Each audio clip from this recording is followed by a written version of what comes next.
Our story begins in the unexplored northern region of South Korea. A young man glanced around nervously when an elderly man approached him, holding 2 steaming cups of coffee. The old man asked if this was the young man's first expedition.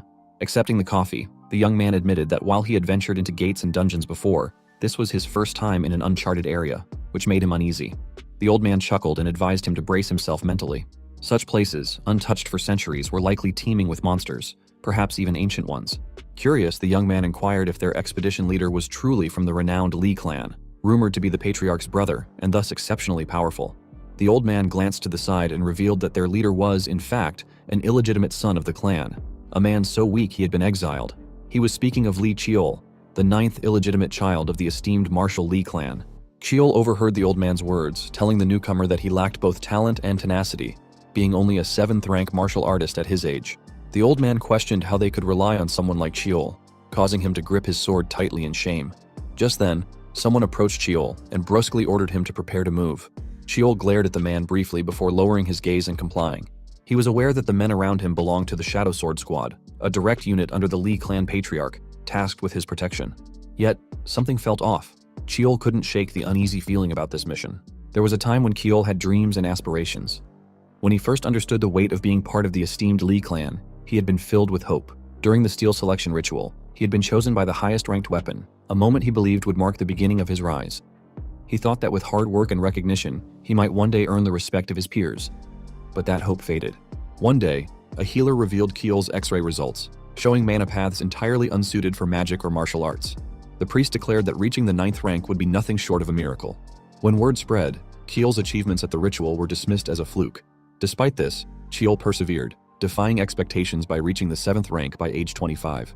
For a brief moment, he felt genuine pride, even if his siblings had achieved the same rank much earlier. But his joy was short-lived. By 30, he was cast out of the clan. If not for his eldest brother's intervention, Cheol might have left the household in a coffin. For 10 years, he had been on the run, living in obscurity. During this time, chaos spread across the land. Unexplored regions expanded and monster invasions grew more frequent. One day, a newspaper landed on his face. As he picked it up, he was stunned to read that his father, the pinnacle of martial arts and patriarch of the Lee clan, had passed away. Soon after, members of the Shadow Sword Squad found him. When he asked how they had tracked him down, they ignored his question and handed him a decree. Cheol sighed, wondering if his cursed bloodline would ever release its grip on him. The decree ordered him to investigate the B1 zone of the unexplored regions and join an expedition team by 1830 that day. It was signed by Patriarch Lee Gunseong, his 3rd brother. Cheol couldn't help but wonder what had become of his eldest brother. The Shadow Squad members turned to leave, informing Cheol they would see him at the designated location. He stopped them and asked what had happened to the eldest member of the family. The Shadow members remained silent, refusing to answer. Realizing they wouldn't respond, Cheol questioned the purpose of ordering him to investigate the unexplored region when he hadn't wielded a sword in 10 years and was only a 7th-rank martial artist. One of the men coldly asked if he intended to refuse the orders. Knowing that refusal without justification meant certain death, Cheol reluctantly agreed to comply. Upon hearing his answer, the Shadow Squad vanished in an instant, leaving him cursing in anger, fully aware he had no choice. Back in the present, the expedition team ventured deeper into the unexplored region. The young man was startled to see an abandoned building ahead and wondered why it stood there of all places. As they approached, they noticed the structure was remarkably well preserved. The Shadow Squad ordered everyone to enter, and the group cautiously stepped inside, swords drawn. A collective gasp escaped them as they discovered a massive monster's bones and a pile of human remains. The team speculated whether they had stumbled upon the corpse of an ancient monster. Suddenly, the Shadow Squad captain declared they had found what they were looking for and ordered his men to begin. Without warning, the Shadow members lunged forward, slashing the young man's head first. Cheol and the old man stood frozen in shock. The old man shouted, demanding to know what they were doing. One of the Shadow members coldly replied that they had all been doomed from the start. He then charged at the terrified old man, yelling that they should consider it an honor to serve the clan's greater good. Just as the man was about to strike, Cheol intervened, stabbing him from behind and demanding to know who was behind this betrayal. The Shadow member, unfazed, revealed that the orders had come from the Liege himself. He gripped the sword piercing his body and explained that their mission was to bring everyone here and eliminate them as cleanly as possible. With a single hand, he shattered the sword, his wounds healing almost instantly. The old man swung his sword at the man in desperation, but the Shadow member effortlessly countered, slashing him with a single strike. He sneered at Cheol, calling him pathetic, before rushing at him and delivering a brutal kick to his chest. Blood spurted from Cheol's mouth as the man shouted that he had expected more from someone with the blood of the esteemed Lee clan. Keel was thrown back with tremendous force, slamming into a wall and coughing up more blood. Gritting his teeth, he refused to accept death like this. Scanning his surroundings, he spotted a sword embedded in the monster's bone. He knew it had to be a powerful weapon, one capable of slaying a great beast. Even if it had been there for years, it might still be usable. Summoning his strength, he grabbed the sword and pulled it free. But to his shock, the blade began to dissolve into the air. Before he could process what was happening, the shadow member appeared behind him, mocking that he had never imagined someone from the Lee clan could be so utterly pathetic.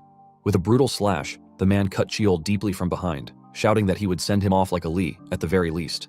Keel collapsed to the ground, blood pouring from his back. As his vision blurred, he thought bitterly about the cruelty of the heavens. He had spent his entire life struggling, running, and failing, only to meet such an ignoble end. Unbeknownst to him, the dissolving sword released a dark energy that began to wrap around him. In his final moments, he wished for another chance at life, vowing to change everything if given the opportunity. Suddenly, he heard a familiar voice. His father's. Lee Taishin, the patriarch of the esteemed Lee clan, was asking if this child was Yoojung's and what had happened to her. Keel slowly opened his eyes to see the butler, Choi, replying that Yoojung had already passed when they found her. Keel's gaze shifted to his father, who looked remarkably young, as did the butler. He tried to call out to them, but no sound came. Then, he noticed a baby's hands in front of him. When he moved his own hand, the baby's hands mirrored the motion. It dawned on him. He was in the body of a baby. This was no mere dream. He had been given a second chance. Keel waved his hands in shock, trying to make sense of what had happened.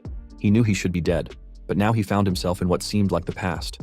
Was this the afterlife, a flashback, or something else entirely? Taishin, his father, instructed Choi to assign Keel a handmaid and a few Shadow Sword Squad members as guards, just like the other children. Taishin also ordered Choi to have Keel participate in the upcoming steel selection ritual alongside the 8 other children.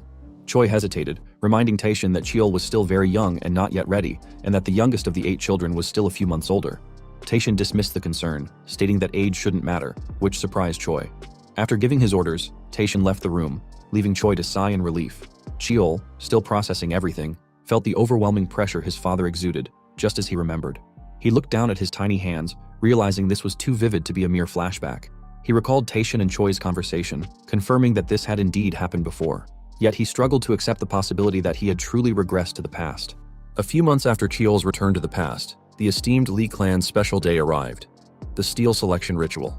This event was a significant tradition where the clan's children displayed their talents by being chosen by weapons. Taishin, who had been selected by dozens of blades in his youth, had become the greatest swordsman of his generation. Keel's eldest brother, chosen by swords, tomes, and staff, was renowned for his mastery of both magic and swordsmanship. Keel knew that this time, he would be the one participating. His handmaid, Moongawa, praised him for dressing so well, and remarked how well he was adapting to his new environment without crying. She carried him in her arms, assuring him that he would achieve a good result, and that she believed in his bright future. Her words brought a smile to his face as he remembered how Gawa had been like a mother to him in his past life.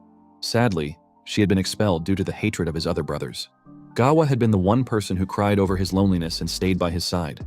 Touching her face gently, Keel swore to himself that he would not let her be cast out again and would protect her at all costs. He hugged her softly, feeling a deep sense of gratitude. A servant entered the room to report that the preparations were complete. Gawa asked if they should depart, and Keel nodded with a smile. Meanwhile, in the Patriarch's office, Choi reported to Taishin that the ritual preparations were finished. Taishin acknowledged the report and instructed Choi to accompany him to the event. Taishin then made his way to the stage, accompanied by his 2 children and servants. As they entered, the crowd erupted in cheers. The audience's attention was particularly drawn to the illegitimate son who had been brought in from outside. In the audience sat the esteemed Lee clan matriarch, Baek Hwayeon, along with Minister Lee Tae-hong, the first child of the Lee clan, Lee Myung-jung, and the third child, Lee Gun-seong. Tae-hong commented on Cheol's young age, and Myung-jung noted that none of them had participated in the ritual at such an early age. Myung-jung asked Gun-seong if he remembered correctly, to which Gun-seong simply replied yes, adding that he had no idea where Cheol had come from. The exchange left Gun-seong intrigued. Taishin announced the beginning of the steel selection ritual. He ordered a maid to bring his 8th child, Lee Hwa, onto the stage. The maid complied, and Taishin placed Hwa on the ritual stone. He then took out a knife, gently slashed one of Hwa's fingers, and let her blood drip onto the stone. Hwa cried out in pain as the stone emitted a bright light.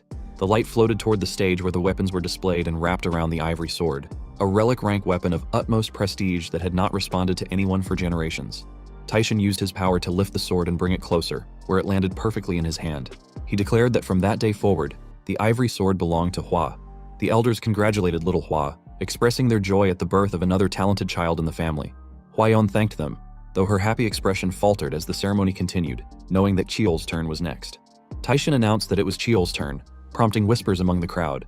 Many questioned how an illegitimate child from outside the clan could be allowed to participate in such a sacred ritual.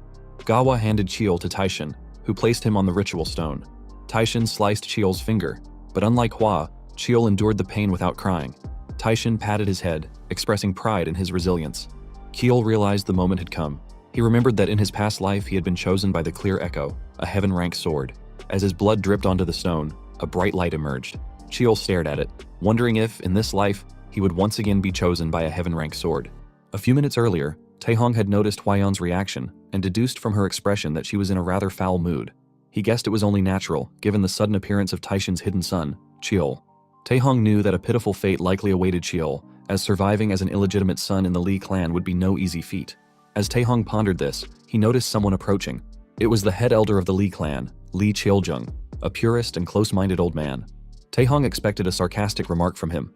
Cheoljung commented that Taehong seemed unusually interested in the illegitimate child, prompting Taehong to greet him cautiously, aware that he needed to stay alert around the unpredictable elder. Cheoljung asked if Cheol was the child the patriarch had brought in, to which Taehong confirmed, explaining that the Shadow Sword Squad had discovered and brought him in.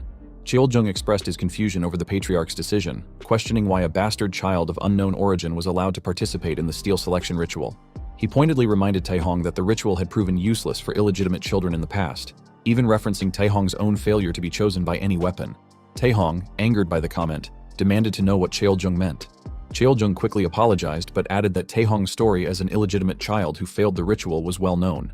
Taehong, though furious, forced himself to remain composed. Cheoljung, however, couldn't resist whispering that, in the end, a bastard child would always be a bastard child. He stabbed his wand into the ground and coldly stated that everyone must know their place. Taehong, unable to hold back his anger, warned Cheoljung to restrain himself as he would not tolerate further insults. But as he spoke, he noticed Cheoljung's expression shift. The elder tightly clenched the railing, stuttering in disbelief. Taehong too turned his attention forward and was shocked by what he saw. Cheoljung muttered in disbelief, asking how such a thing could be possible, while Taehong felt a surge of excitement, though he was equally bewildered. They watched as the bright light from the stone Cheol sat on floated toward the center of the stage, slamming into the array of weapons. Masterworks like the Sanguine Spear, the Iron-Welded Blade, the Divine Sword Mahu, the responsive Dragon Crossbow, and many others began responding to Cheol. The crowd was in an uproar, unable to believe their eyes. Even weapons that already had owners were reacting to Cheol. The light wrapped around the sword Myeongjung was holding, leaving him stunned. Myeongjung excitedly turned to Gunseong, asking if he could believe what was happening and remarking that their youngest brother must possess extraordinary talent. Gunseong simply nodded in agreement. Chaos erupted as the audience struggled to comprehend the situation.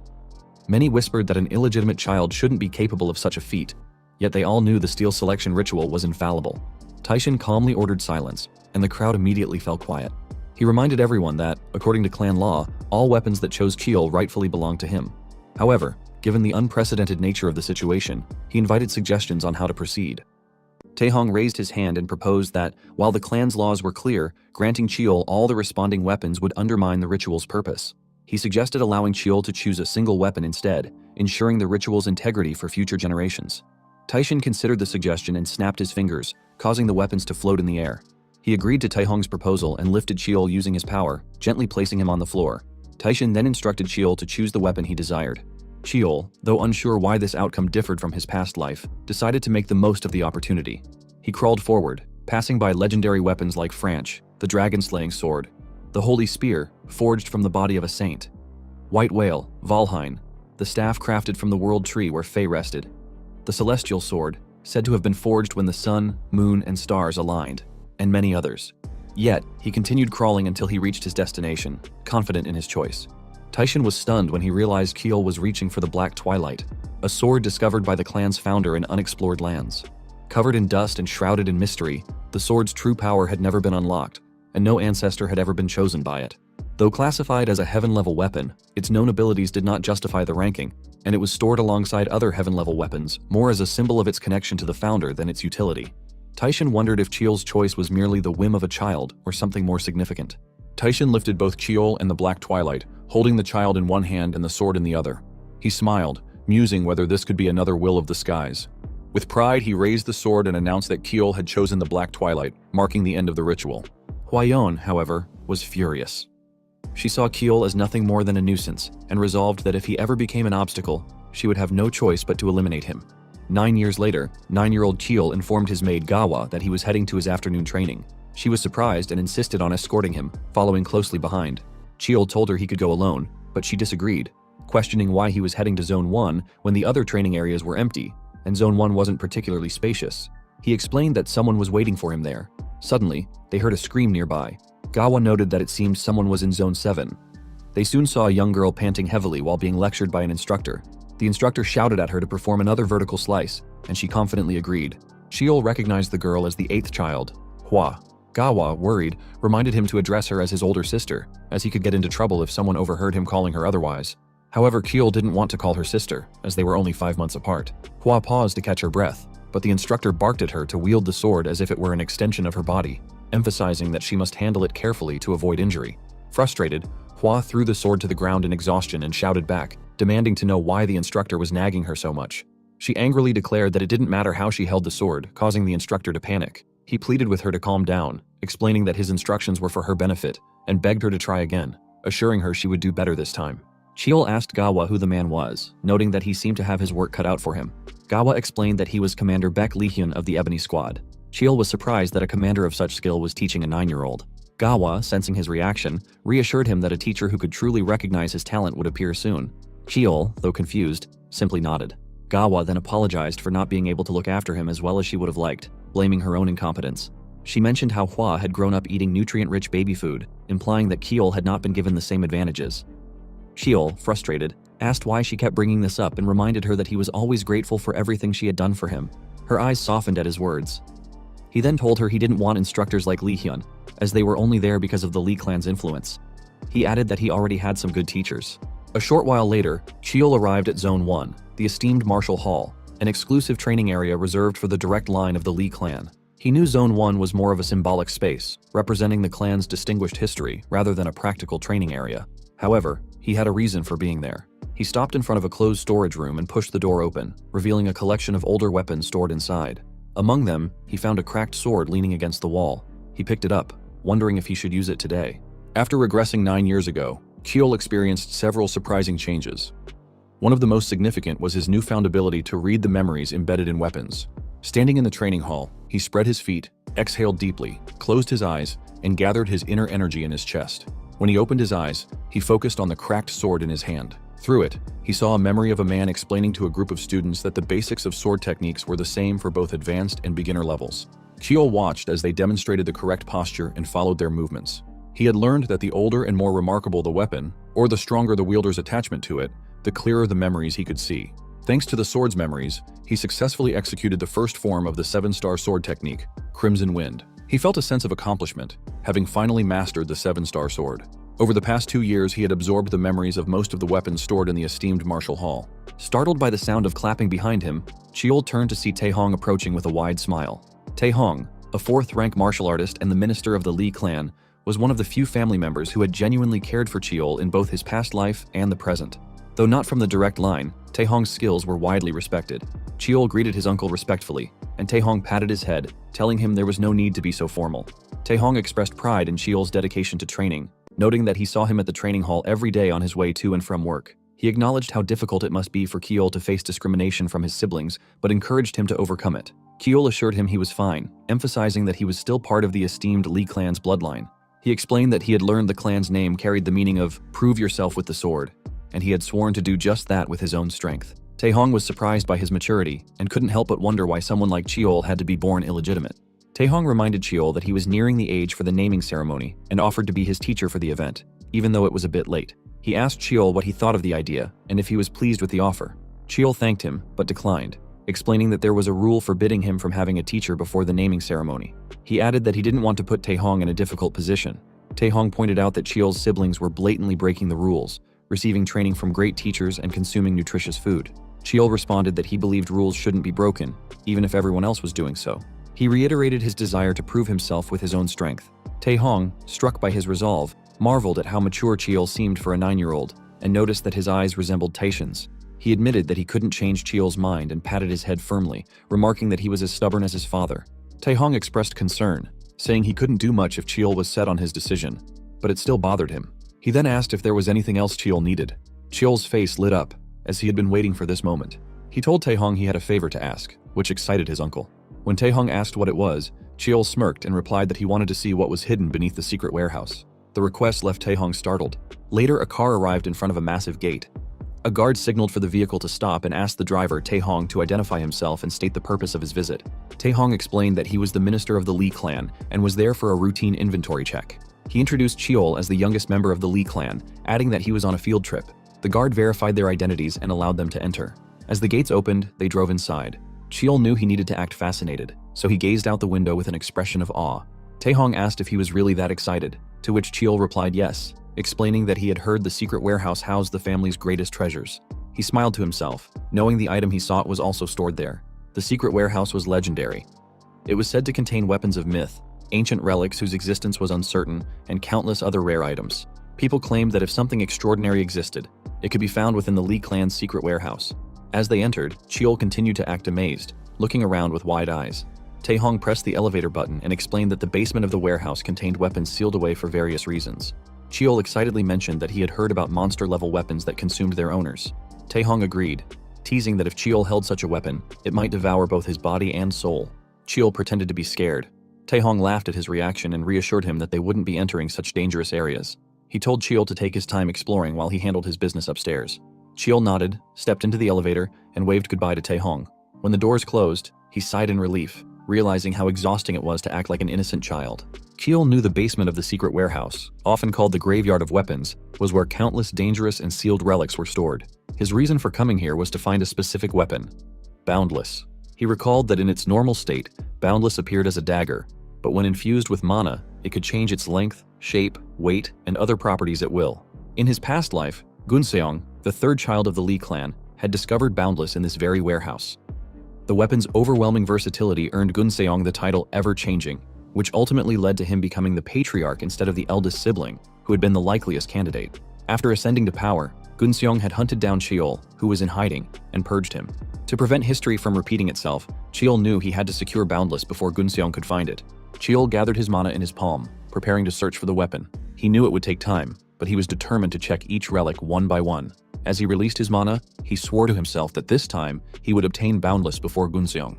An hour later, Cheol examined another dagger, only to find it wasn't Boundless. Frustrated, he sighed. He had spent the last hour checking every dagger-like weapon in the warehouse, but still hadn't found what he was looking for. Refusing to give up, he decided to search again, convinced that Boundless was somewhere in the basement. He guessed he must have missed it during his initial search. As he moved toward a display stand, a rusty dagger suddenly fell off the table and clattered to the floor in front of him. Cheol bent down to pick it up, noting how heavily corroded it was. He wondered how a weapon could deteriorate to such a state. Before he could touch it, his mana surged on its own, lifting the dagger toward him. Shocked, he panicked, stammering as he tried to understand why his mana was acting independently. Before he could react, his mana wrapped around him, pulling him into another realm. Cheol found himself surrounded by piles of bones and scattered weapons. He shouted, demanding to know where he was. He quickly realized this wasn't like the memories he had experienced before. This felt far more vivid, as if he were physically present in this place. Suddenly, a deafening growl echoed behind him. He turned and froze at the sight of an overwhelming presence, a primal monster that seemed to strike fear into nature itself. It was an apocalypse-rank monster, the kind that had once devoured entire civilizations. Trembling in terror, Cheol knew he stood no chance against such a creature. He wanted to run, but his legs refused to move. As the monster drew closer, his legs gave out, and he collapsed. Just then, he heard footsteps approaching from behind. Turning his head, he saw a man holding a bloodied sword. The man dashed forward with incredible speed. He leaped into the air and launched his sword at the apocalypse-rank monster. With a single devastating strike, a technique Cheol recognized as Split Demon, the man cleaved the monster in half, killing it instantly. The monster's body exploded, raining chunks of flesh from the sky. Cheol couldn't believe what he had just witnessed. The man had defeated an apocalypse-rank monster with a single strike. As he looked up, he saw the man standing calmly in front of him. The man turned and asked who Cheol was. Stunned that the man could see him, Cheol hesitated to respond. The man stepped closer, demanding to know why Cheol was there. Without warning, the man raised his sword and swung it down, declaring that this was an act of mercy and that he would send Cheol away painlessly. Cheol braced himself, but before the blade could strike, he woke up. Gasping for breath, Cheol released the rusty dagger he had been clutching. He stared at it, trying to make sense of the vivid scene he had just experienced. The pressure he had felt in that vision still lingered, as if it had been real. Before he could process it further, the rust on the dagger began to melt away. Once the corrosion had completely disappeared, Cheol picked up the now pristine dagger. He slashed his finger with it, letting his blood drip onto the blade. He declared that he would become the master of 10,000 soldiers. The dagger emitted a bright light, signaling its activation.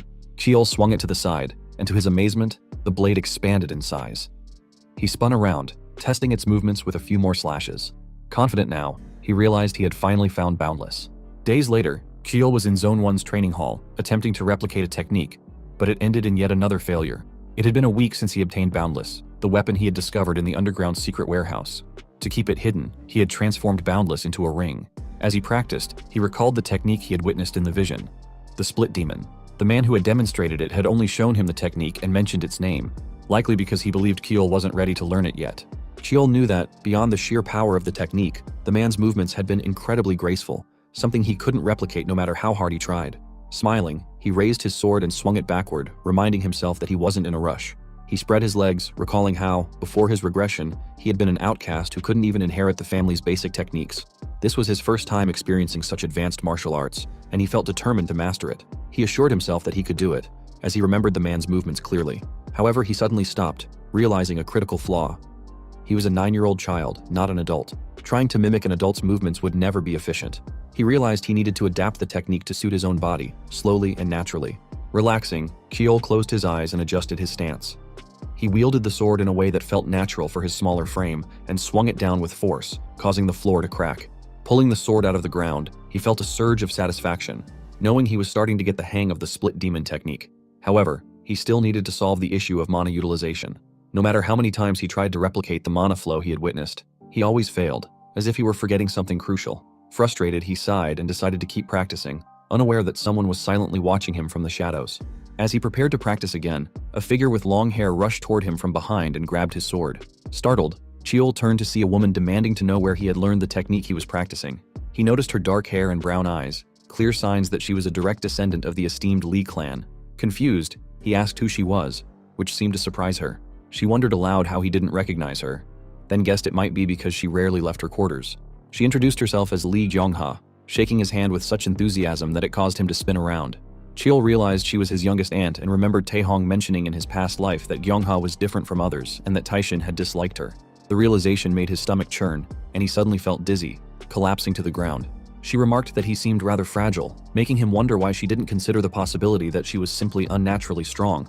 She approached him and asked where he had learned the technique he had been practicing. He countered by asking why she wanted to know.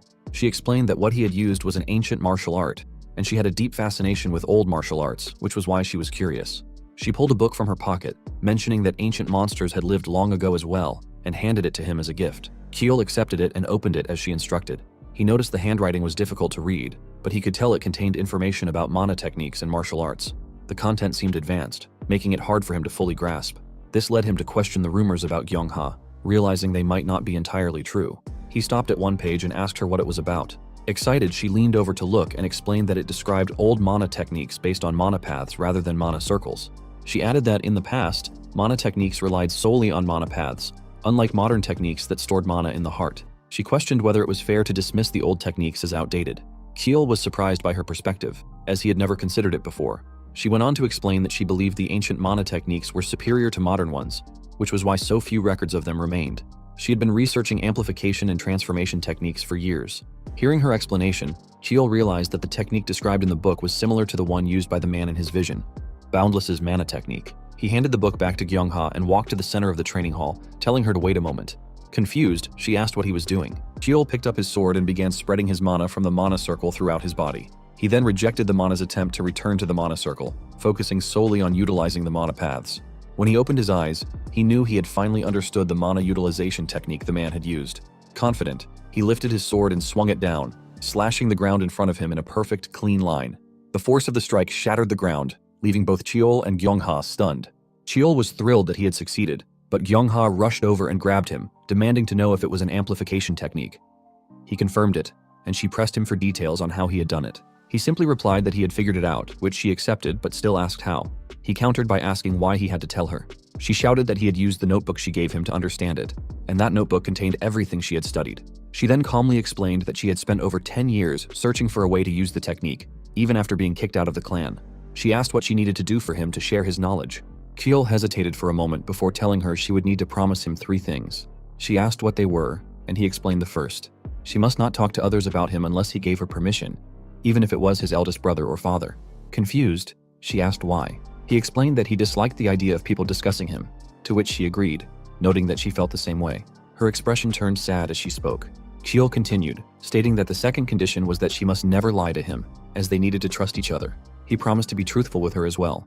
Though frustrated, she agreed, and asked what the final condition was. 1 year later, Cheel was in the training ground when Gawa rushed toward him in a panic, clutching a letter.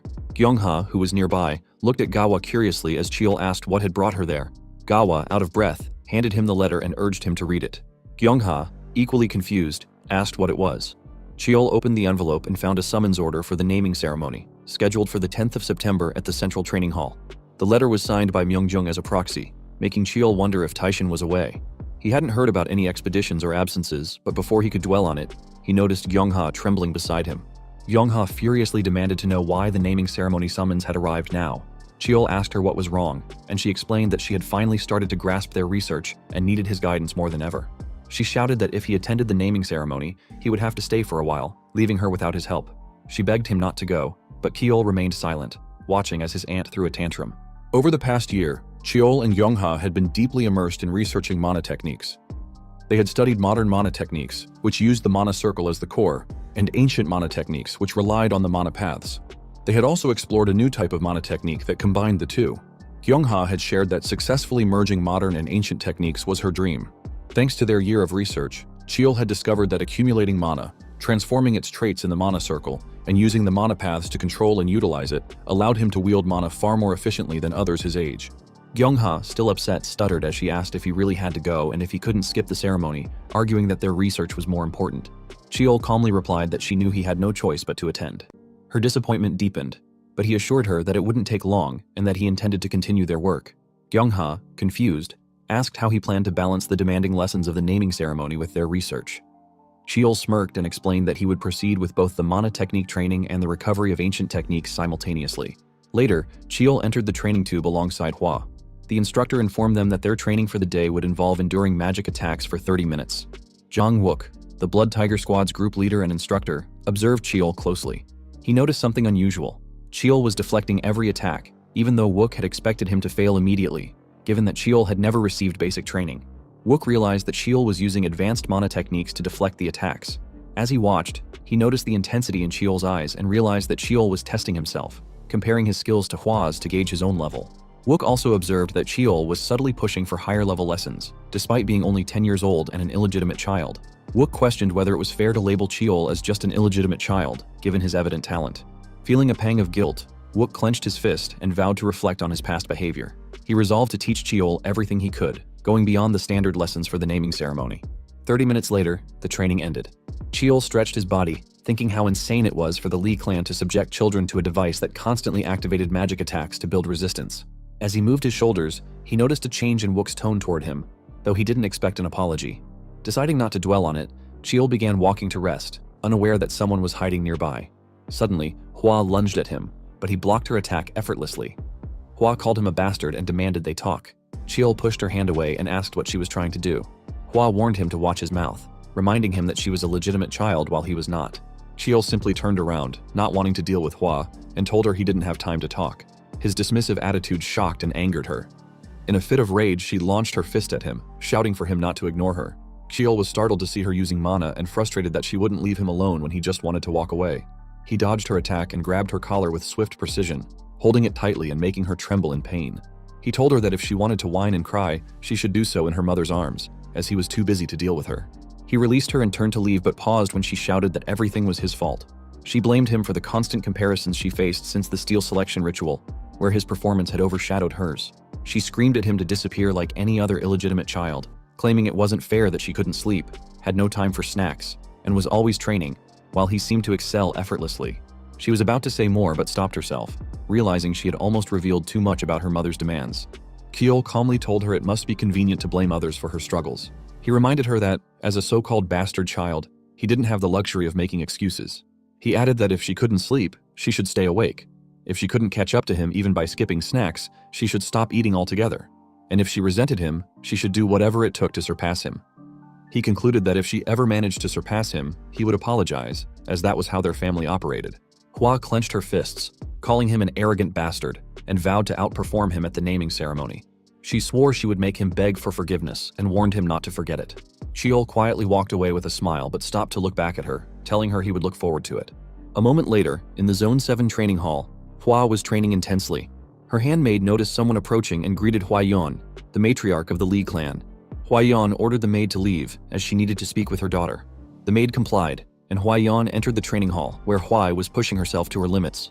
Huayan asked what Hua was doing, and Hua, startled, stammered that she was training.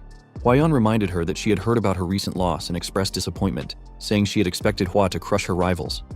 She added that if Hua was only training to avoid being lectured, she might as well quit, as she didn't even feel like lecturing her anymore.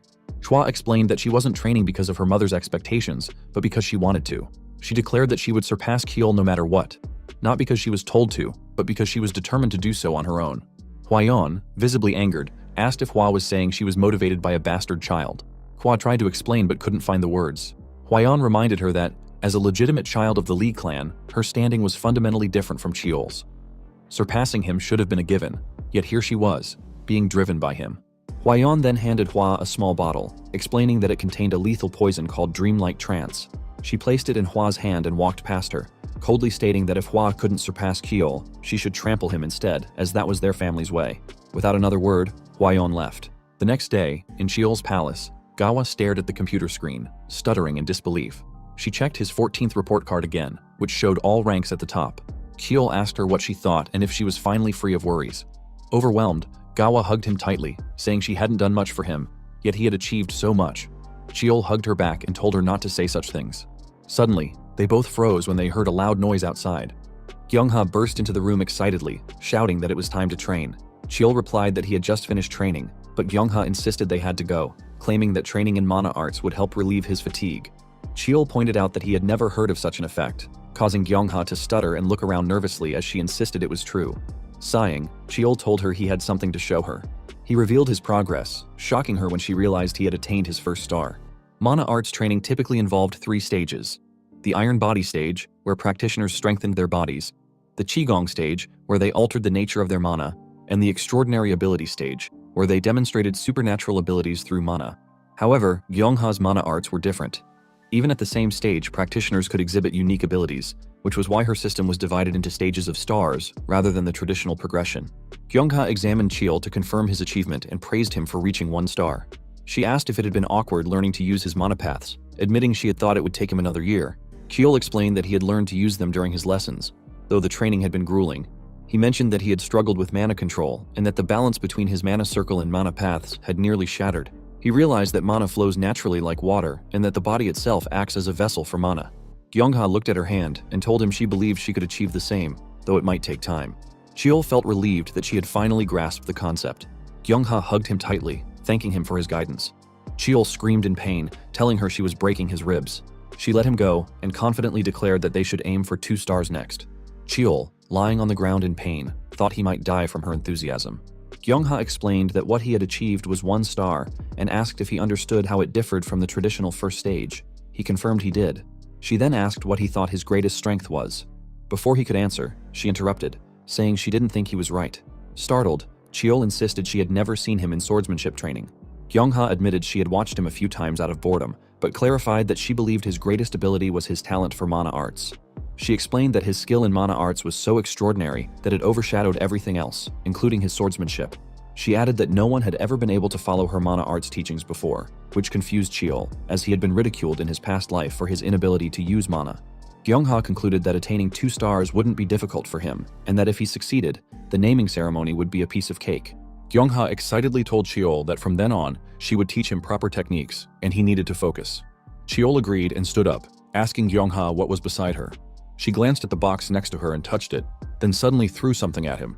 The object grazed his face and destroyed the wall behind him. Gyeongha smiled and explained that they were metal marbles. She emphasized that he needed to learn to move while releasing mana, as using mana arts while stationary was no different from dead mana arts. She grabbed a handful of marbles and asked if they should begin the training, leaving Chiol slightly worried. The next day, in the training hall, Chiol and Hua stood facing a man who introduced himself as Li Zhongquan, the leader of the Blood Tiger Squad. Zhongquan informed them that he would be teaching them the esteemed Li clan's secret techniques. He instructed them to choose the weapons they used and return within 1 minute, warning them not to dawdle. Both Chiol and Hua agreed and rushed off. Hua glanced at Chiol worriedly, which annoyed him. He asked her what she was staring at and if she had something to say. Startled, Hua denied staring and claimed she had nothing to say. She then whispered, asking if he used a sword. Chiol replied no, and grabbed several weapons instead. Hua was confused, pointing out that he always used a sword during weapons training, but Chiol ignored her and walked back to the stage. Zhongquan noticed Chiol holding multiple weapons and asked what he was doing. Chiol explained that Zhongquan had told them to choose a weapon and return, so he had followed the instruction. Zhongquan reminded him that he had asked for the weapon they used, but Chiol insisted that the weapons he held were the ones he used. Zhongquan was left speechless and muttered that he had thought Chiol wasn't dumb, but now realized he was a complete idiot. As Zhongquan walked a short distance away, he picked up a spear and told them to pay close attention to what he was about to say. He clarified that while he had promised to teach them the clan's secret techniques, he wouldn't be teaching them postures or skills.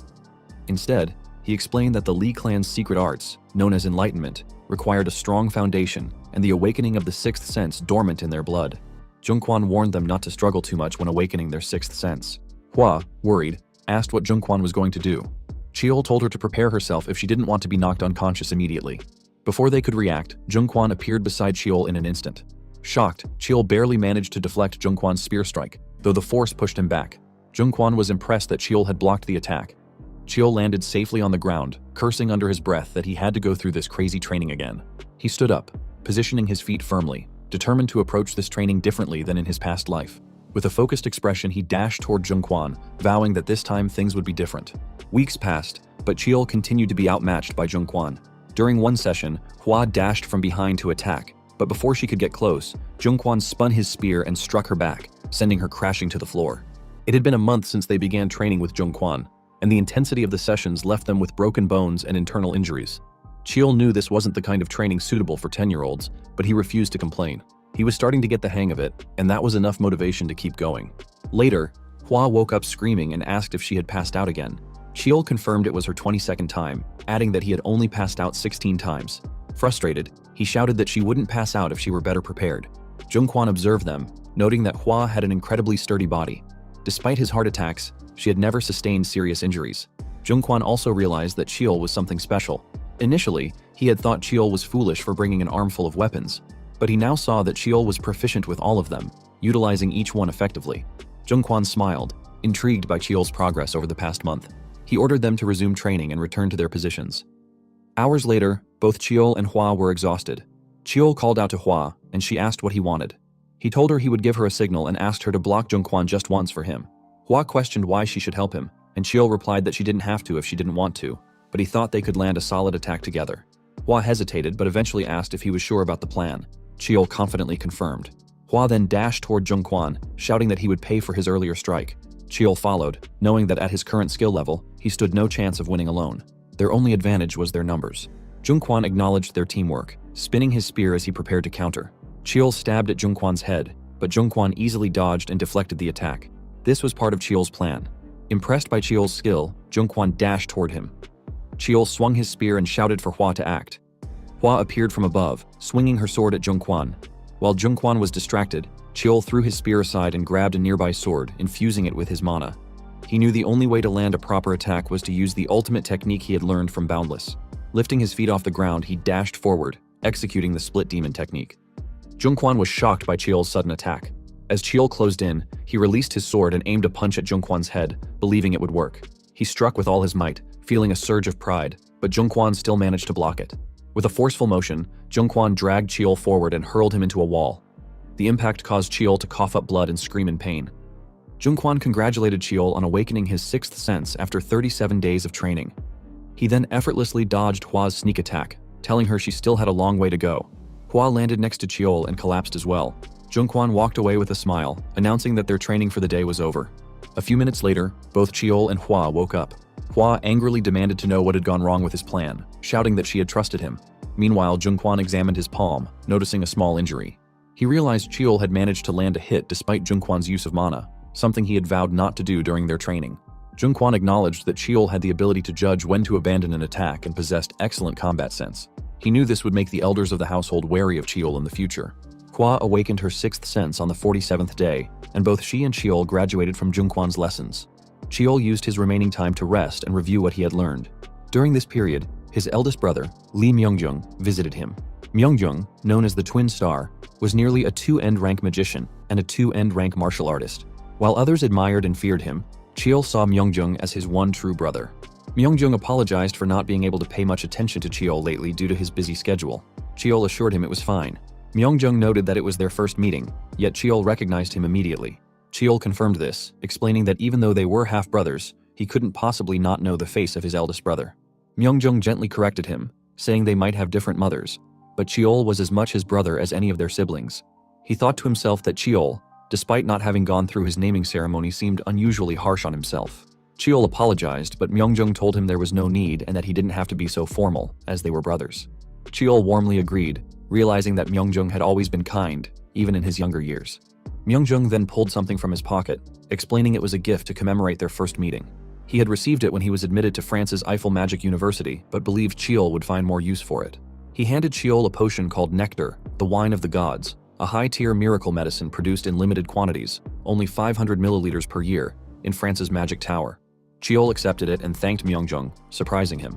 Myungjung remarked that Cheol was different from their other siblings, who often saw him as a rival. He expressed relief that Cheol didn't view him that way, though he was used to such dynamics. Cheol, however, clarified that Myungjung was mistaken. He explained that he did see Myungjung as a rival because he too was a member of the Lee clan. He added brightly that no one knew if he might grow up to be Myungjung's greatest rival, but he hoped it would be a healthy competition. Myungjung laughed heartily at this, patting Cheol's head and saying he looked forward to the day Cheol became his biggest rival. Cheol confidently agreed, silently swearing to protect his older brother, who genuinely cared for him, in this life. A few days later, the day of the second trial of the esteemed Lee clan's naming ceremony arrived. Cheol and the others were taken to Red and Blue Island, a unique landmass where the terrain's color shifted based on the mana concentration in the atmosphere. This island had served as the site for the clan's naming ceremonies since ancient times. Their guide explained that they would need to survive on the island for 3 weeks to prove themselves. He handed them devices to track their locations, instructing them to keep the devices on at all times. After they put on the devices, the guide added that the trial chamber would remain open for 2 days following the 3-week period. Once the instructions were complete, they disembarked from the boat, and the guide wished them luck before departing. Hua told Cheol she had something to say, but he interrupted, noting that she had finally made up her mind.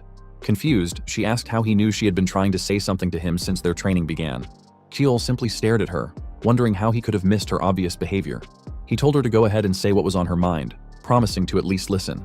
Hua hesitated but eventually removed her pendant and set it aside, gesturing for Cheol to do the same.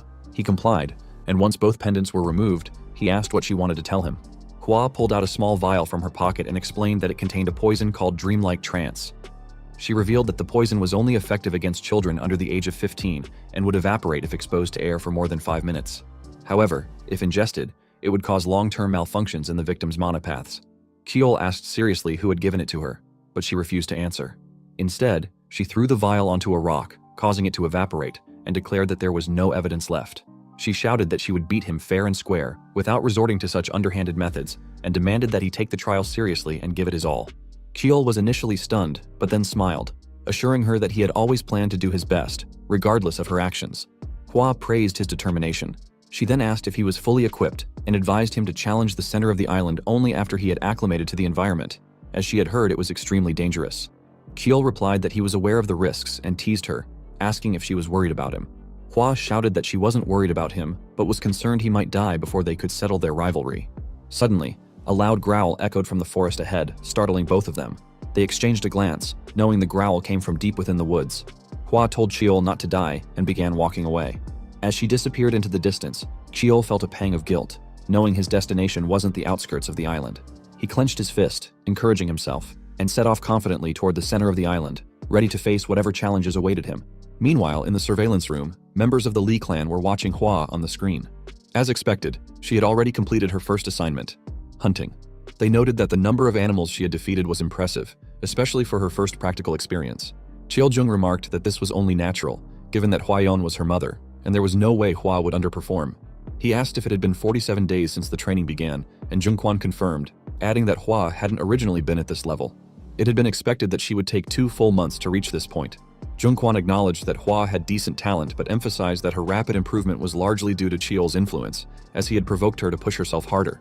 Cheol-jung then asked what Cheol was doing. Jungkwon guessed that Cheol was likely searching for a place to set up a hideout. Cheol-jung criticized Cheol, calling him a coward who chose to hide and run away like a rat. Others joined in, mocking Cheol and expressing embarrassment that he was an offspring of the Lee clan. Myungjung intervened, ordering them to stop. He explained that finding a hideout in a dangerous environment was a strategic move, not something to ridicule. The others reluctantly agreed, admitting that their expectations had been set high by Hwa's performance. However, Cheol-jung reminded everyone that being average in the esteemed Lee clan was unacceptable, and the others nodded, agreeing that mediocrity was laughable for someone of their lineage. Myungjung clenched his fists in anger, disgusted that they were mocking a child simply because of his background. He wondered when their clan had fallen so low, but realized it had always been this way. Myungjung turned his attention back to the screen, watching Cheol and wondering what he was thinking as he headed toward the center of the island. Myungjung glanced to his side when he heard a noise and noticed Taehong nervously biting his nails. Seeing Taehong's concern, Myungjung realized he wasn't the only one worried about Cheol. He couldn't help but wonder what Cheol was planning. Back on the island, Cheol finally found a suitable spot. He set up camp, started a fire, burned medicinal herbs, and blocked the entrance with leaves. The clan members watching the screen were impressed by his concealment skills, but Cheol-jung was shocked when Cheol removed his tracking device and hid it under the leaves. The signal from Cheol's device disappeared, leaving everyone in the surveillance room stunned. Jungkwon burst out laughing, unable to contain his amusement, and shouted that Cheol was as unpredictable as ever. Myungjung and Taehong, however, slapped their foreheads in a mix of worry and frustration. Cheol looked at the hidden devices, thinking there was no reason to let the clan monitor his every move. Now that he was free from surveillance, he could use Boundless without restraint. He activated Boundless, transforming it back into a dagger. Deciding to make the most of his time on the island, he resolved to gather as many resources as possible. However, his attention was drawn to the purple tea he had brewed. It was nearly ready, but its grotesque appearance made him question whether he could bring himself to drink it. No one in their right mind would believe it was made from mana herbs. Mixing the tea in disgust, Cheol reminded himself that in his previous life, he hadn't even had enough money to buy a cheap elixir. At least now, thanks to his time following a druggist, he knew how to make this concoction. He recalled Gyeongha's advice that the red and blue island was rich in mana, making it the perfect place to increase his total mana through mana arts. He guessed that drinking the tea, despite its revolting taste, would likely enhance its effectiveness. Taking a deep breath to steady himself, Cheol lifted the bowl and forced himself to drink the tea, fighting the urge to vomit. After finishing it, he threw the empty bowl to the ground, overwhelmed by the hellish taste.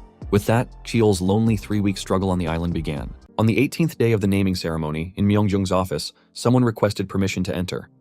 Myungjung granted it, and the man apologized for the interruption. Myungjung assured him it was fine, as he suspected the visit was due to bad news. The man, Yu Jang-hyun, the vice leader of Myungjung's direct affiliate martial artist squad and the Azure Sword Squad, reported that a large vagabond group had entered South Korea's northern regions. Instead of moving through the unexplored regions as expected, they were heading directly south, putting them within 2 days' reach of the Lee clan's Monostone mines. Myungjung knew that vagabonds typically avoided direct confrontations, preferring to commit crimes in unexplored regions. He concluded that their sudden shift toward the Lee clan's territory suggested a hidden scheme. Jang Han agreed, adding that while the group appeared to be vagabonds, they might be disguising their true identity, possibly backed by another force.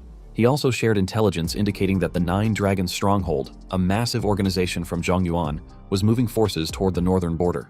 The Nine Dragons Stronghold and the Lee clan shared a border leading to the unexplored regions, but the Stronghold had a history of provoking the Lee clan by encroaching on their territory. Myungjung suspected that news of Taishin's absence had leaked, making this the perfect time for their enemies to act. He asked Jang Han if the intelligence branch was aware of the situation. Jang Han confirmed that he had discovered the information faster than the branch due to Myungjung's orders to monitor the stronghold closely. Myungjung stood and instructed Jang Han to collaborate with the intelligence branch to gather more details, as he believed there was more to the situation than met the eye. He hoped it was nothing more than a bad feeling but prepared for the worst. Later that night on the island, a magic circle appeared and activated, cracking open a portal in space. A man holding a weapon emerged, thinking that 2 nights would be enough to eliminate 1 illegitimate child. The next day, in the heart of the island, a massive 7th-rank monster, the dragon Draco, emerged with a thunderous growl. Cheol, panting and exhausted, faced the beast. Draco gathered flames in its mouth and spewed them toward Cheol, but he remained calm, waiting for the right moment. As the flames neared, he sidestepped at incredible speed and charged toward Draco. Leaping into the air, he raised his sword, releasing a surge of mana, and swung it down with the split demon technique. The attack pierced Draco's head, killing it instantly. Cheol exhaled, steadying himself, and acknowledged that dragons were on a completely different level. He knew that if he had faced Draco when he first arrived on the island, he would have been defeated immediately. It had taken him 19 days to reach the dragon's territory, and he realized staying any longer would be a waste of time. However, there was another reason he had ventured so deep into the island. As he began searching the area, he heard growling nearby and immediately hid behind a large bush. An 8th rank lizard man emerged, confirming Keel's suspicions. Something had felt off since the previous day. Lizard men, which were supposed to appear only on the outskirts of the island, were now in the heart of the territory, attacking and then retreating. Keel knew lizard men weren't particularly intelligent, being lower-ranked monsters, and wondered if they were being influenced by an external force. Drawing his sword, he emerged from hiding and attacked. The lizard men, startled, fled in fear. Keel beheaded one and let the other escape, confirming that something unusual was happening. He decided to follow the fleeing lizard man. As Keel trailed the lizard man, he sensed a powerful energy spreading through the area and heard someone commanding monsters. He soon spotted a man sitting in a clearing, remarking that the bloodline of the esteemed Lee clan was peculiar. The lizard man crept behind the man, who continued to muse about how a young boy like Cheel could take on so many monsters alone. The man, trainer Nishiyama Shugo, confidently declared that Cheel was just a child who would fall for such an obvious trap. He patted a small creature sleeping peacefully in his hand, confident that he wouldn't need to resort to his backup plan. Cheel, hidden in the trees above, found the trap blatantly obvious but confirmed his suspicions. He wondered if Shugo was a trainer capable of controlling monsters and how an outsider had infiltrated the island. Realizing that a teleportation spell circle might have been set up, Cheel concluded that a Lee clan member must be involved. Smirking, he considered notifying the household and waiting for reinforcements, but decided it would take too long. Instead, he activated his stealth arts, jumped from the tree, and landed silently. Concealing his presence, he dashed toward Shugo, aiming his sword at the man's back. Unfortunately, the bird on Shogo's hands woke up and let out a loud screech just before Cheel could swing his sword. Shogo immediately turned around, demanding to know when Cheel had appeared. Cheel cursed internally, realizing Shugo had a danger detection artifact, but he didn't stop. He swung his sword down, only for Shugo to deflect it with his staff, pushing Cheel back slightly. Deactivating his stealth art, Cheel stood revealed. Shugo recognized him as the illegitimate child of the esteemed Lee clan and remarked that Cheel was better than he had anticipated. Cheel fired back, suggesting that perhaps Shugo was just weak, which infuriated him. Shugo shouted for him to shut up and ordered the lizard men hiding in the bushes to attack. Cheel activated the third form of the 7-star sword and slashed through the lizard men with his true Azure technique in a single, swift motion. However, he was shocked to find he couldn't move his body. Chains had materialized around him, binding him in place. Shugo laughed, explaining that the array surrounding them was the most advanced type, designed to block the mana circles of martial artists. He taunted Cheel, calling him a powerless kid without mana and declaring that he would meet a pathetic end. Shugo turned to walk away, ordering the lizard men to finish Cheel off. But Cheel wasn't done yet. He focused his mana into his pathways, gathering a small amount in his feet. With a powerful jump, he shattered the arrays holding him and sent the lizard men flying. He dashed toward Shugo, who was still walking away, and leaped around him, landing in front of the stunned trainer. Cheel teased Shugo, asking if he had given up on running. Shugo demanded to know how Cheel had broken free, but Cheel refused to answer. Instead, he informed Shugo that he had already notified the household about his presence and advised him to surrender. Shugo laughed, dismissing the warning and shouting that he would eliminate Cheel and regain his freedom. Cheel was confused by the statement, but before he could react, a massive shadow loomed over him. Something enormous kicked him, breaking his sword and sending him crashing into a tree. The impact forced blood from his mouth as he collapsed to the ground in pain. The monster stood before him, growling menacingly. Cheel looked up and realized it was the Red and Blue Island's guardian, Turtlehead Mountain, a third-rank monster, and a living nightmare. He sat up, trembling, and glared at Shugo, wondering if the third-rate trainer had somehow tamed such a beast. Shugo understood his glare and admitted that while he didn't have perfect control over Turtlehead Mountain, it would certainly carry out the order to kill Cheel. Shugo reached into his sleeve and pulled out a handful of talismans. He tells Cheel to give up and accept his fate, then throws the talismans toward him. Then Shugo vanishes. Cheel forced himself to stay calm, realizing that if Shugo didn't have perfect control over Turtlehead Mountain, his best chance was to target the trainer directly. He reached into his pocket and pulled out a medicine ball, knowing it was his only option to stand a chance against the monstrous guardian. He had prepared it as a last resort but never expected to use it under such dire circumstances. The medicine, a banned mana booster, was known for its intense side effects, which often outweighed its benefits. Without hesitation, Cheel consumed it, feeling a surge of mana coursing through his body. The energy became visible, swirling around him and his weapon, boundless. He recalled the technique Gyeongha had taught him, one to be used only in the most dangerous situations. Focusing on his sword, he wrapped his mana around it and activated the heaven-defying technique. His eyes widened as he leaped forward, slashing at Turtlehead Mountain. The attack caused the monster to scream in pain, though it left no visible damage. Cheel landed on the ground, realizing his strike had at least halted the beast's advance. He raised his sword again, determined to finish it with his next attack. However, Turtlehead Mountain let out a deafening roar that shook the entire island, releasing a powerful pressure wave. Chiol recognized it as the monster's signature ability, Fear, which paralyzed its victims with overwhelming terror. He cursed as the mana waves immobilized him, but fortunately, his dark energy activated, resisting the fear effect.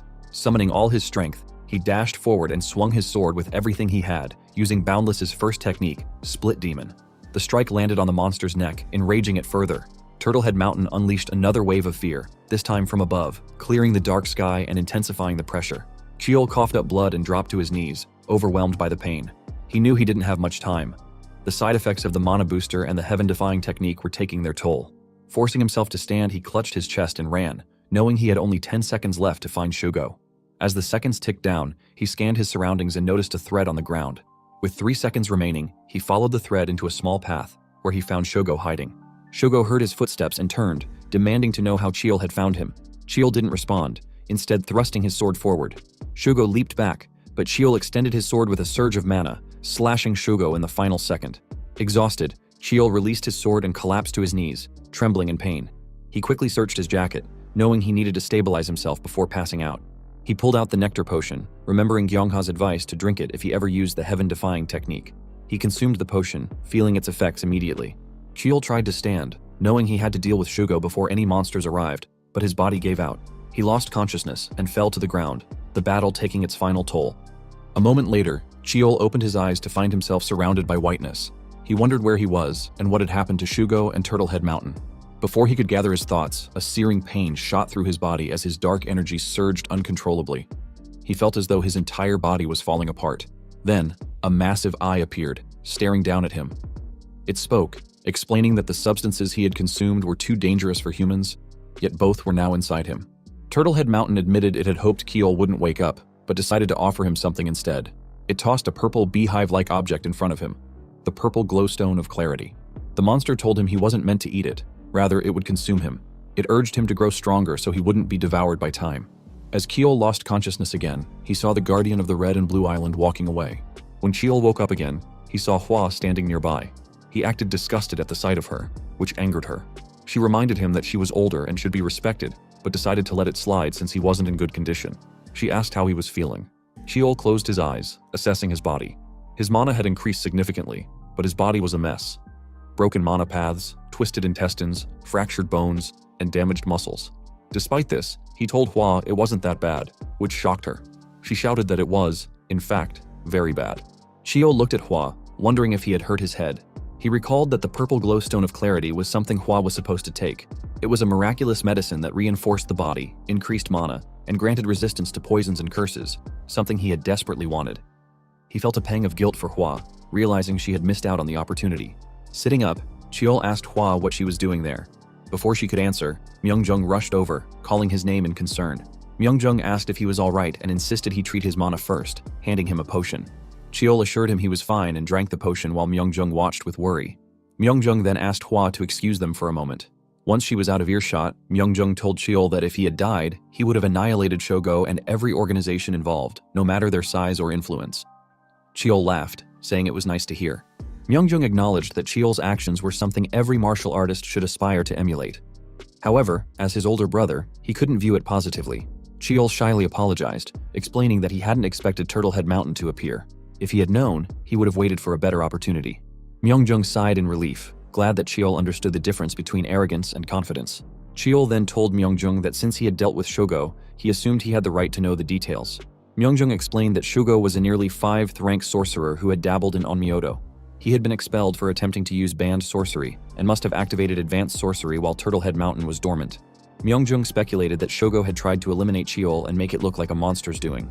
Chiol asked if Myungjung had figured out who was behind the plot. Myungjung admitted it would be difficult to determine at the moment. Chiol then suggested that he wasn't the final target. They were after him to damage his reputation. He believed their goal was to portray him as incompetent, unable to detect invaders or respond to urgent situations. Myungjung asked why he thought that, and Chiol explained that harming his standing within the clan seemed to be the ultimate objective. Myungjung agreed with Chiol's assessment and asked what he should do. Chiol inquired if Myungjung was alright, and Myungjung patted his head, reassuring him that he was fine. While the situation might slightly tarnish his image, it wouldn't make a significant difference. Myeongjung added that he couldn't leave his position vacant for long and needed to return soon. However, Cheol grabbed Myeongjung's hand and proposed a solution. He suggested they claim that Myeongjung had predicted the trainer's invasion and given Cheol orders in advance. Cheol offered to testify accordingly, which would make it seem like Myeongjung had anticipated the threat even before the intelligence branch could detect it. Myeongjung initially disagreed, arguing that it would be better for Cheol to tell the truth. However, Cheol explained that if he did, people would view him as competition and become more wary of him. Myeongjung understood the logic and realized the plan would benefit both of them. He agreed and asked what Cheol wanted in return. Cheol requested a 3-day entry permit to the library. Myeongjung laughed, calling him an arrogant little kid, but ultimately agreed. He thanked Cheol and shook his hand, though Cheol insisted there was no need for gratitude since the arrangement benefited them both. Myeongjung patted Cheol's shoulder, expressing confidence that Cheol would have found a way to overcome the situation even without his help. Before Cheol could respond, Myeongjung's phone rang. He explained that it was likely the Azure Sword Squad, meaning he had to leave immediately. Cheol agreed, and as Myeongjung prepared to depart, he tossed something to Cheol. Catching it, Cheol realized it was boundless, which surprised him. Myeongjung teleported away, promising to keep their agreement a secret. Cheol smiled, confirming that Myeongjung was indeed clever. Later, as Cheol put on his jacket, Hwa approached him, noting that his conversation with Myeongjung seemed to have gone well. Cheol confirmed it had. Hwa then asked which test he planned to take, explaining that all options should be open since the 3-week period had ended. Cheol deflected the question, asking Hwa what she would choose instead. Annoyed, Hwa shouted that she had asked first, but Cheol insisted he would answer if she did. Hwa proudly declared she would choose the most difficult test and asked Cheol what he planned to do. He replied that he would select the Hall of Fighting, which confused her. She asked if such a test existed and whether it was located in the outskirts. Cheol confirmed it was, surprising her. Hwa expressed disappointment, saying she had expected more from him. She thought Cheol was better than the others, even better than her, but now felt there was no point in talking to him. She turned and walked away, convinced that Cheol was taking the easy route due to the prejudice that test difficulty depended on location. Cheol, however, didn't care about her opinion and walked in a different direction. Hours later, as the sun began to rise, Cheol was still searching for the hidden cave that served as the second assignment for the naming ceremony, the Hall of Fighting. He eventually found it and lit a torch to illuminate the interior. The cave appeared to be an ordinary wall at first glance, but Cheol knew better. He drew his sword and slashed the wall repeatedly, revealing a massive gate hidden behind it. Smiling, Cheol knew he had found what he was looking for. Cheol slashed his palm, infused his blood with mana, and splattered it onto the gate. The gate opened, revealing a sword at the center of the chamber. He stepped inside and approached the sword, pouring his blood into a bowl and declaring that he accepted the challenge of the forefather as a descendant of the esteemed Lee clan. He begged the forefather to heed his request, and as his blood touched the bowl, a bright smoke emerged. The smoke revealed that the Hall of Fighting had only one challenge: to win a battle against oneself. The smoke then formed an illusionary copy of Cheol. Cheol knew he had unlimited attempts and couldn't leave until he succeeded. He drew his sword, ready to begin, but before he could react, his illusion dashed forward and decapitated him. His head fell cleanly from his body as he wondered what had just happened. Moments later, he woke up in a panic, clutching his neck. He checked himself, realizing it had been an illusion, though it felt terrifyingly real. He understood that most people would go insane from such an experience. Staring at his illusion, he questioned whether it was truly a reflection of his potential. If the Hall of Fighting could bring out 100% of his abilities, the illusion should be capable of using skills he hadn't yet mastered. Yet, if that were the case, he should have been able to block the attack. Determined, he positioned himself and shouted for another attempt. However, the results were brutal. In his third attempt, his abdomen was pierced. In his fifth attempt, he deflected the illusion's sword but was choked to death. By his 10th attempt, his head was cut off again. After countless tries, Cheol finally managed to deflect his illusion's attacks and prolong the fight. Catching his breath, he reflected on how many attempts it had taken, though he had lost count. He was relieved to have finally grasped the illusion's patterns and learned everything about himself. He realized his greatest strengths were his flexibility, his ability to overcome irregularities, and his freedom to break through expectations. Switching to a long spear, Cheol charged at his illusion, which mirrored his weapon choice. They clashed, exchanging blows and adapting their tactics. Cheol noticed that the more they fought, the more similar they became.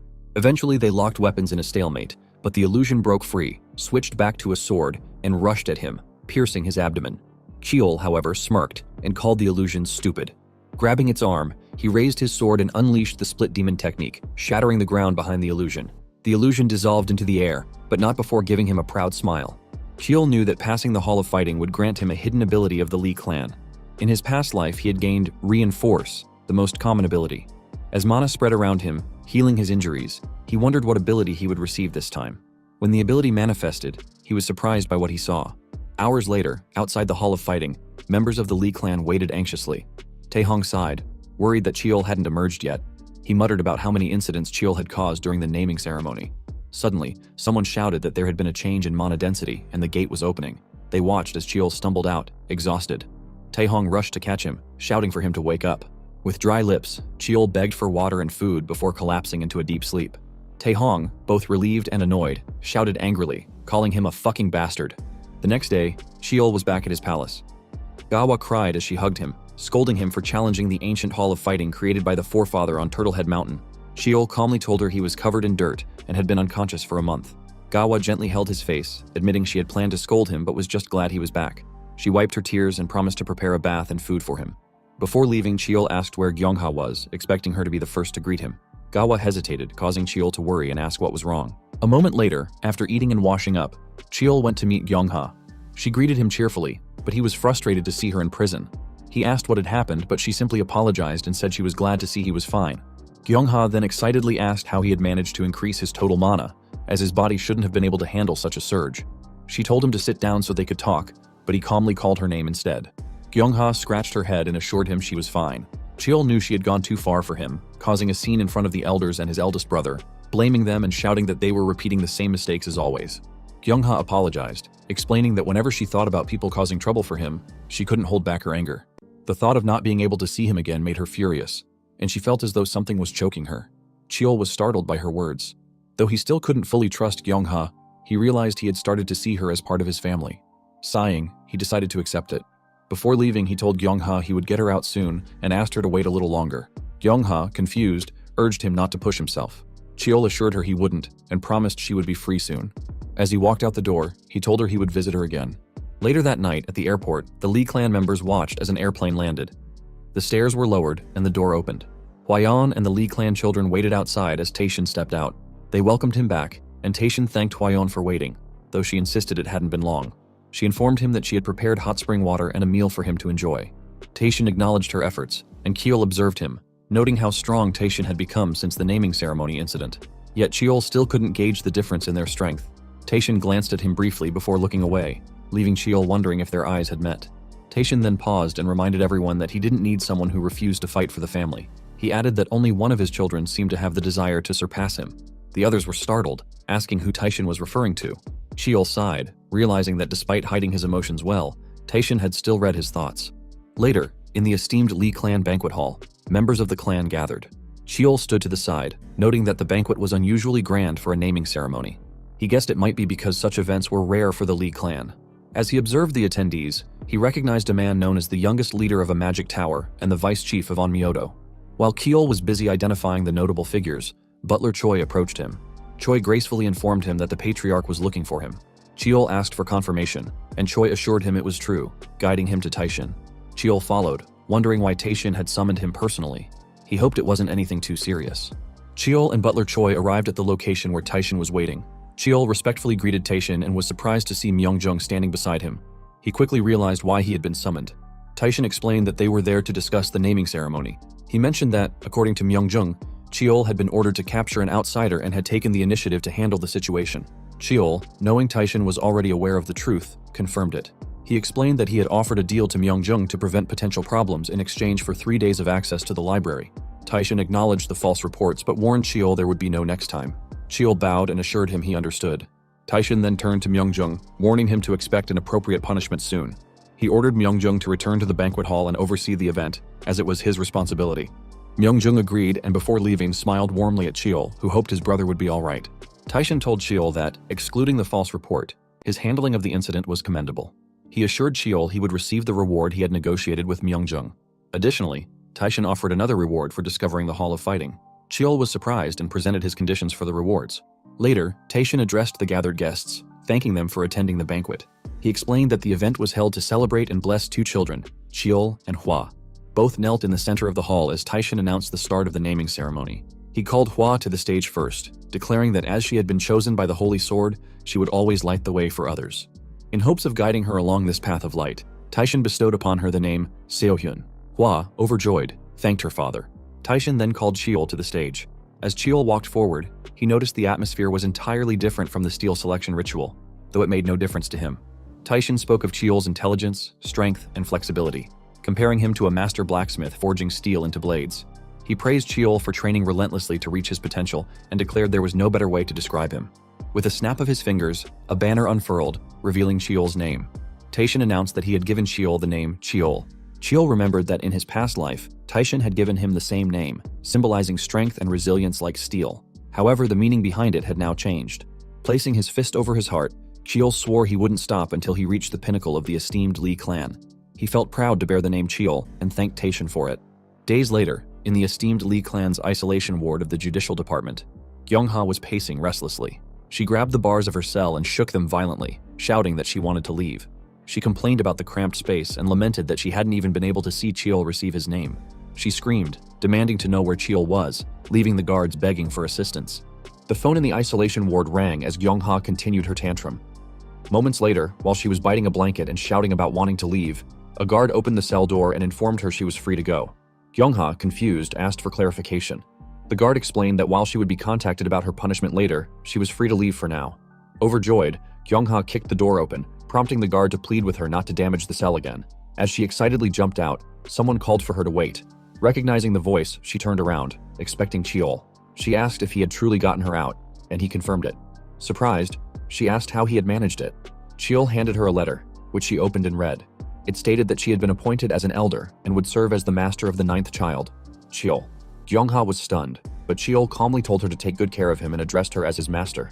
3 years later, Cheol, now 13, put on his uniform. Gawa, tears in her eyes, asked if it was really starting today. Cheol confirmed it, and Gawa expressed disbelief that he was already old enough to begin this new chapter. Cheol reassured her he would see her soon and picked up his bag. He arrived at the school and paused at the entrance to compose himself, knowing this marked the beginning of his life as a pupil.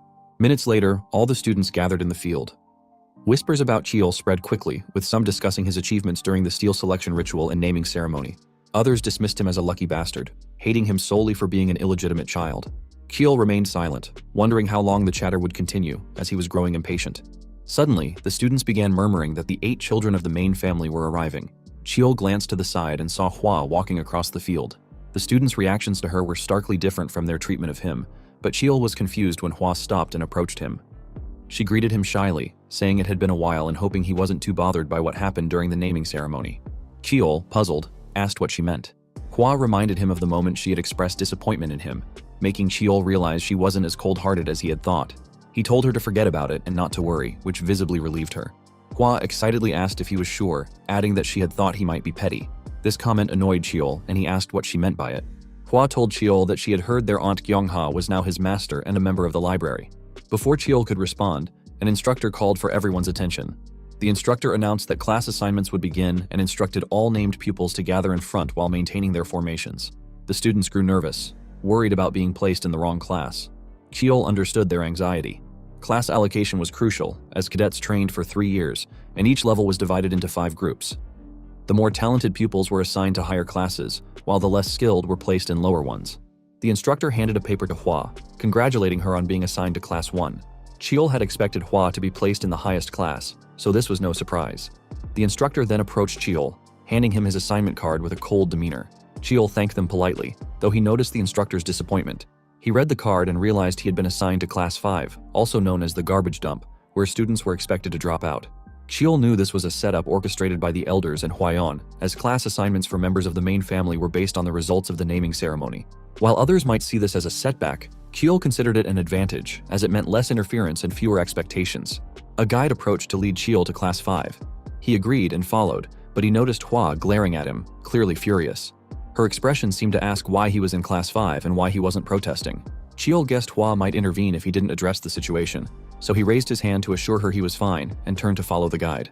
As he walked, he saw other students assigned to Class 5, their faces filled with disappointment. One student noticed Cheol and expressed disbelief that a member of the esteemed Lee clan could be assigned to such a low class.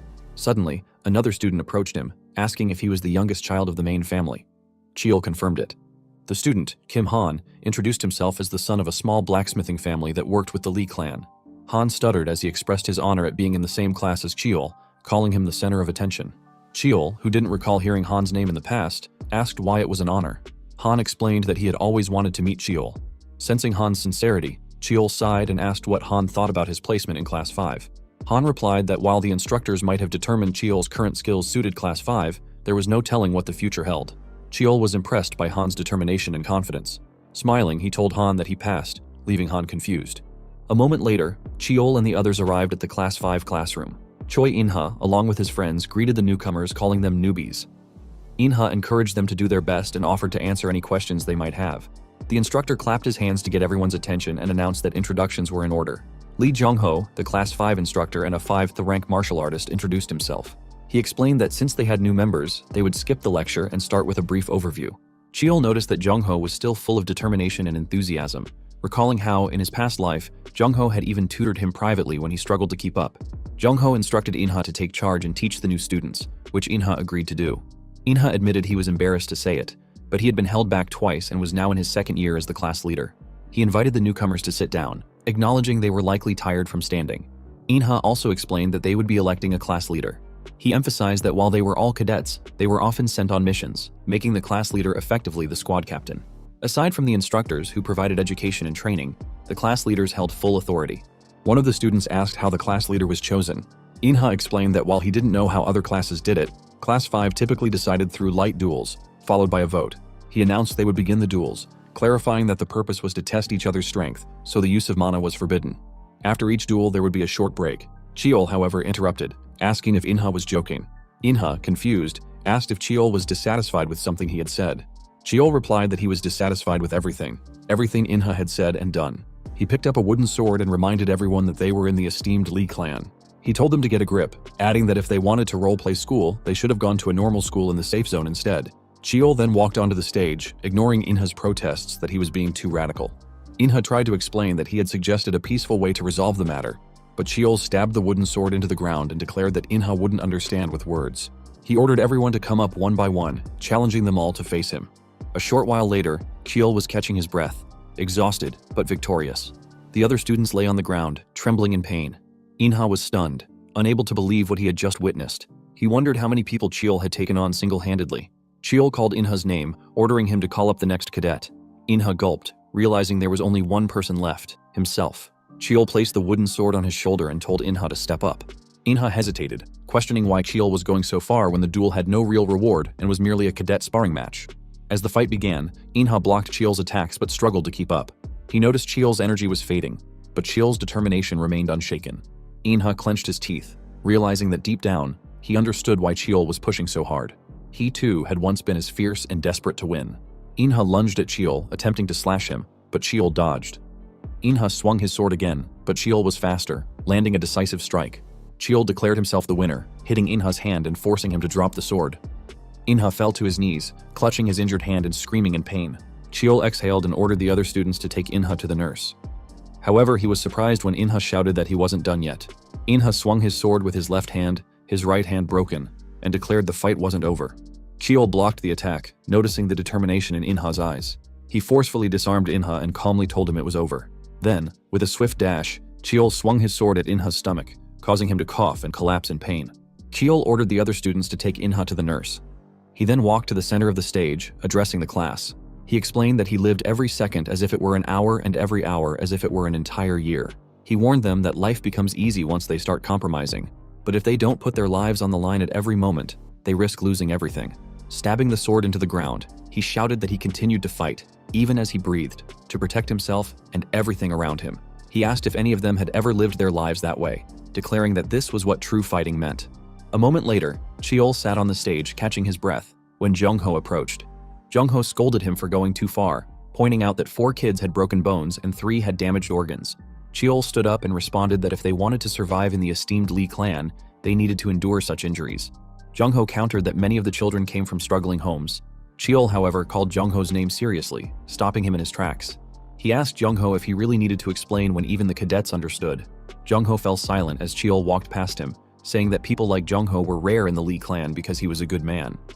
However, Cheol emphasized that the children were cadets of the clan, and if they strayed down the wrong path, Jung-ho needed to redirect them, even if it meant playing the villain. Cheol firmly told Jung-ho to do his job properly, leaving Jung-ho speechless and clenching his fists. The next day, Cheol entered the classroom, feeling sore and realizing he had overdone it the previous day. He noticed the students were all bandaged, some showing disdain or anger toward him, but none avoided his gaze. He felt relieved to see their determination, knowing they would be hopeless if they remained as weak as before. Some students whispered curses at him, while others praised him. Suddenly, someone greeted him from behind. Cheol turned to see Han, who apologized awkwardly for showing such a sorry side the day before. Cheol assured him it was natural to be weak, as they were still cadets. Han laughed awkwardly and asked if he could pose one question. Cheol agreed, encouraging Han to speak freely. Han asked, with determination in his voice, what he should do to become as strong as Cheol.